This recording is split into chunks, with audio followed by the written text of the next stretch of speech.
Les policiers, ils vont raconter tout à fait autre chose. Quand les ambulanciers vont arriver, ils vont leur dire qu'elle est tombée de la camionnette. Ils vont leur dire que, en fait, les migrants l'auraient fait tomber de la camionnette parce que pendant la course-poursuite, les occupants de la camionnette, ils ont cassé la vitre arrière pour montrer une petite fille qui n'était pas Mauda, qui était une autre petite fille, pour montrer aux policiers une petite fille pour dire attention, il y a des enfants, ne prenez pas de risque, il y a des enfants. Mais les policiers, eux, ils interprètent ça comme ah, ils menacent de nous jeter des enfants, de jeter des enfants sur la route. C'est ça. Ils menacent de sacrifier des enfants. Voilà, c'était ça. C'est ce qui va être dit après dans la presse, etc. Ouais.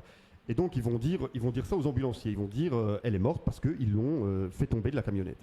Il y a encore deux autres versions qui vont être relayées. À un moment donné, un policier dit oui, alors on pense que c'est probablement une mort par balle, mais alors en fait il y aurait eu un échange de tirs entre les occupants de la camionnette et les policiers.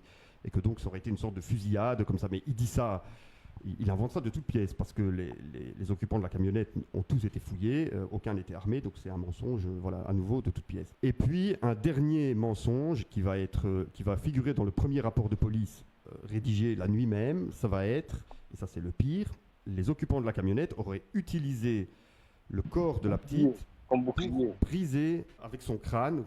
Ils auraient fracassé le crâne de la petite dans le... Il manque vraiment d'imagination.